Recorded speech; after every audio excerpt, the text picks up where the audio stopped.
Buenos días con todos. Es el primer video que quiero presentarles. Es sobre el Evangelio de Juan. Juan fue uno de los discípulos más cercanos a Jesús. Al ser testigo de uno de los milagros del Señor, Juan decide dejarlo todo para seguirle. Realmente amaba al Señor y dedicó su vida a predicar sobre el amor de Dios. Como los demás apóstoles, bajo las persecuciones de ese tiempo sufrió mucho, pero Dios lo acompañó hasta su vejez. Entre los datos interesantes que tenemos es el más joven de los 12 discípulos, conocido como el discípulo amado. Jesús le puso el apodo Hijo de Trueno a él y a Jacobo su hermano, el único de los 12 que no sufrió el martirio, autor del Evangelio y las epístolas que llevan su nombre y del Apocalipsis, pescador de profesión.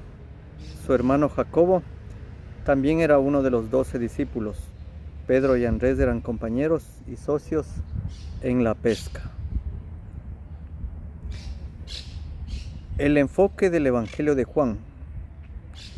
Juan, por su lado, está enfocado en el lado divino de Cristo. Presenta a Jesús como Dios mismo, pues la misma naturaleza y unidad divina. Juan golpea fuerte sobre la mesa en su defensa desde el primer versículo. Juan 1:1 dice: en el principio era el Verbo, y el Verbo era con Dios, y el Verbo era Dios.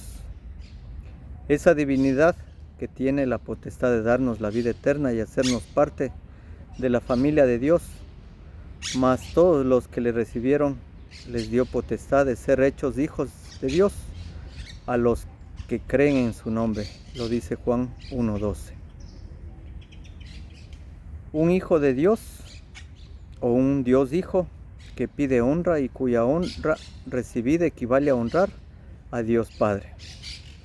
En Juan 5:23 encontramos: para que todos honren al Hijo como honran al Padre. El que no honra al Hijo, no honra al Padre que le envió. Un Dios que no recibe honra de su mismo pueblo, sino únicamente rechazo, es un tema difícil para los judíos, pues su ley indica que hay un solo Dios. Y en su confrontación por aseverar su divinidad, los judíos le llaman endemoniado. Juan 8:49 dice: respondió Jesús: y yo no tengo demonio, antes honro a mi Padre, y vosotros me habéis deshonrado.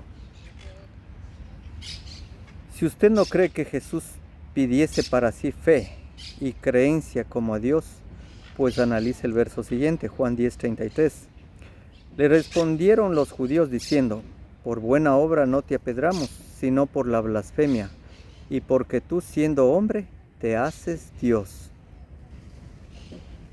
Y como Dios, Él da resurrección y vida eterna por medio de la fe, de la misma manera como cualquier judío pondría su fe en Dios Jehová, en Él.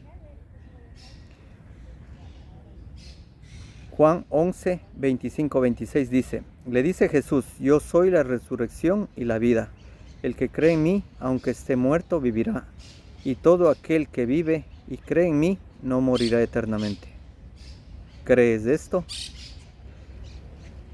Jesús, por su parte, aclara que no es una blasfemia, sino que la creencia en Él, al fin y al cabo, la recibe Dios. Juan 12:44-45. Mas Jesús clamó y dijo: el que cree en mí, no cree en mí, sino en el que me envió. Y el que me ve, ve al que me envió. Un Dios Padre que glorifica a su Hijo, el Dios Hijo.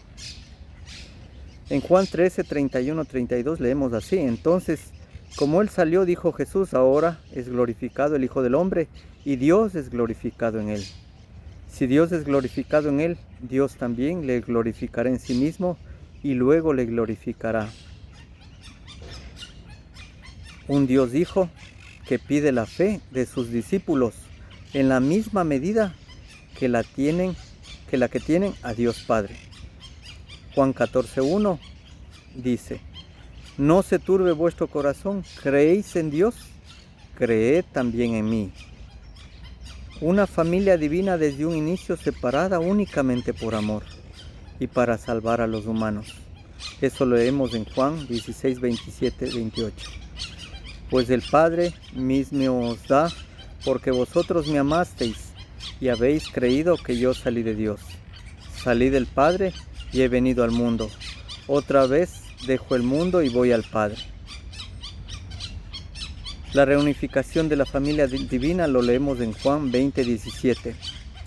Le dice Jesús: no me toques, porque aún no he subido a mi Padre, mas ve a mis hermanos y diles: subo a mi Padre y a vuestro Padre, a mi Dios y a vuestro Dios. La exigencia de Jesús a Tomás de ser visto como Dios y la aceptación de Tomás de la divinidad de Jesús. Eso lo encontramos de Juan 20, del 26 al 28. Y 8 días después estaban otra vez sus discípulos dentro y con ellos Tomás. Vino Jesús, estando las puertas cerradas, y se puso en medio y dijo: paz a vosotros. Luego dice a Tomás: mete tu dedo aquí y ve mis manos y alarga acá tu mano y métela en mi costado, y no seáis incrédulo, sino fiel. Entonces Tomás respondió y le dijo: Señor mío y Dios mío.